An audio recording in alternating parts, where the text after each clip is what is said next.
And so when millions of humans live like that, then the result is what we read as human history, a dreadful tale of incredible suffering that humans inflict on each other and other life forms on the planet. Incredible suffering. And so the same you see on television tonight. When you switch on the news, you will see just how mad the collective consciousness is of humanity in its present evolutionary stage. And yet, here we are. Here we are, and we recognize that all that is a form of, one could say, collective mental illness that humanity is suffering from. And so one could say, well, how can God allow a whole species to become mentally ill?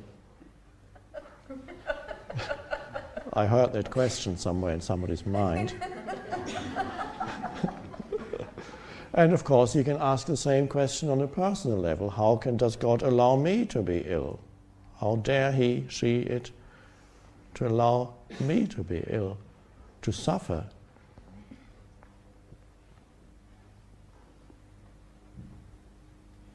And of course, within the larger whole, everything has its place, and everything is as it should, including your personal illness for the moment. Doesn't mean healing cannot happen. But there are many humans here who were brought here, who would not be here if they had not suffered some kind of dysfunction in their lives. Physical illness perhaps, or some great loss. And so you can already see on your personal level that your suffering, your physical suffering, whatever it may be, to some extent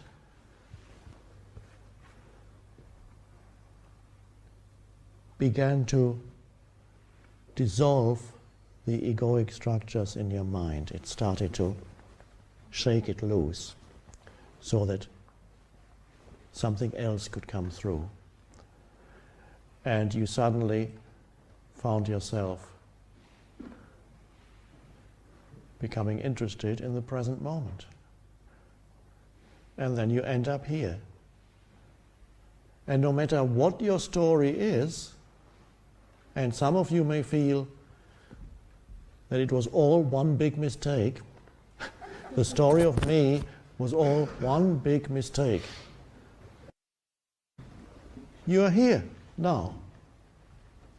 And that's an amazing thing to be here now and see that was the story. And the outcome of all that big mistake was that now you are stepping out of it and you realize it as, yes, on the level of form, this is how my life unfolded. He recognized the self is an illusion. And by that he means the self that is identified with any form, thought form, physical form, anything.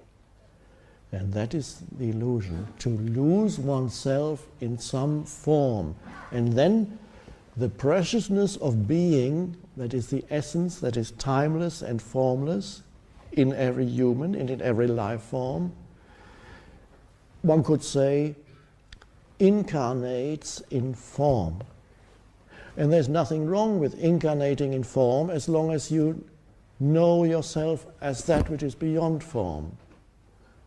But if you lose yourself in the incarnation, and ultimately you had to do that too, that was part of the totality of how things work. To lose oneself is, as the Buddha called it, suffering. Then you suffer because you don't know who you are anymore. You're looking for yourself in some form, in some thought form, in some physical form that you identify with, which is then also a thought form.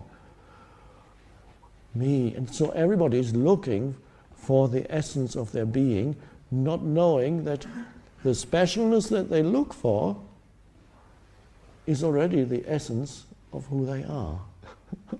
But they can only find it when they stop looking for themselves in the future through more. So the one place, it's all like some strange game. The one place where you truly can only find yourself in that one place most humans never look, which is the present moment. They look there for themselves. And to feel, I want to be more. On the level of form, you can temporarily be more. That's true. And then that dissolves again. But there is a level within yourself where more does not operate. You do not need to be more. You are already a full expression of the one life. You are already complete on the level of the timeless, the essence of your being. Now, the only reason why you needed time was you needed to be ready to hear this truth and recognize it as a truth. For that, one could say you need time to hear the message that to be who you are, you don't need time. But the paradox is, there are still many humans to whom this would be meaningless, and they don't come here. They need, in other words, they need more time. They need to continue to look for themselves, and they need to continue to be frustrated in their search. That is part of the larger design. The frustration is built into human existence. And so that's what the world is for, the so-called world. It is there to frustrate you. And to drive you deeper, to eventually drive you out of identification with form. Because as long as you're identified with form, it is so frustrating. And you can never make it. You can never arrange the forms and accumulate all the forms that you need, you think you need to be yourself. Or sometimes you can do it for a very brief time span. You can suddenly find everything is now working in my life. My health is good, my relationship is great, great money, got possessions, everybody loves me. They all write good things about me. It's all working. My job, my living situation, my finances, my health, my relationships, they're all great. But before long, something there starts to crumble here or there. It's either the finances, or it's the relationship, or it's the living situation. So it's in the nature of the world of form that nothing stays fixed for very long. And so it starts to crumble again here. You just had sorted it all out. And so that's why humans, they experience life as a series of frustrations. Why can't it work? And so it doesn't work because they are looking for themselves there. They are demanding that the world of form should make them complete and happy. I demand that this world should complete who I am, should give me my sense of self. I just need this and that from there, and then that's all. This is what I demand. And then it's not happening. There's something wrong here. Life isn't working. It seems to be working for everybody else, but it's not working for me. I read in the magazines, all the glossy people, it seems to be working for them. But only if you look at the glossy pictures. If you visited them at home, you would see that it's not working for them either. So it's built into living here is frustration. It's meant to be frustrating. This is the whole, there is a purpose, but people haven't seen it. So it's quite a relief to recognize, first of all, the world cannot make me happy. To demand that situations, people, places, or attainments should complete me or make me happy are bound to be frustrated, whether I attain or do not attain. Okay, so that looks very negative, doesn't it? And that's why when you don't go deeper, when you only see the surface, you see, oh, all is vanity, as the Old Testament prophet said. Vanity of vanities, all is vanity. I've seen it all. I can't remember the exact words, but I'm giving you a free translation. I've seen it all, I've done it all, and it's all completely meaningless. That's what he said. And that was probably an elderly man who had tried it all. And now, why did they put this into the Bible? Isn't it very negative to have such a statement that life is completely vain, whatever you can achieve is vanity? They put that in there because when you see the truth of it, you're already becoming free of it. The seeing of the inability of the world to make you happy, the seeing of the short-lived nature of whatever forms you encounter in your life, what is it in you that is able to see that and say, ah, or even laugh?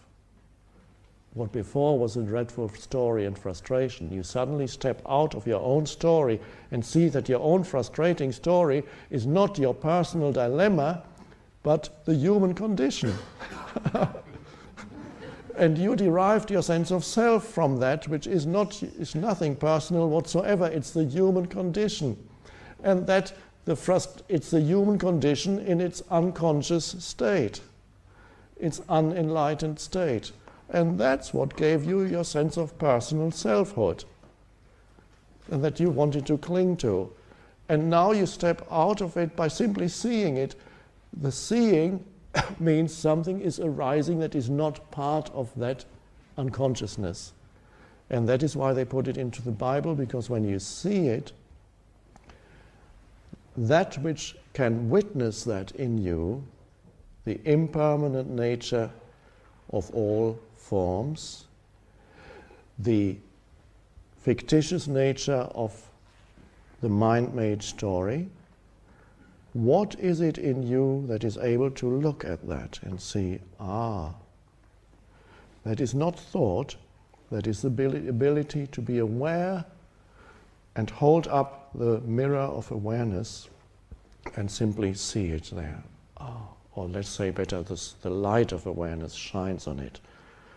The light of awareness shines on it and sees what before you were trapped in, the frustrating story of my life. And there's no life that's not ultimately frustrating. It only begins, it loses its frustration when you do not look to the world anymore for your satisfaction or for yourself. When you give up demanding that people, places, situations should make you happy and fulfill you, you don't demand it anymore, then suddenly the ability arises to allow the forms of this moment to be as they are. Because life at this moment already, always is as it is.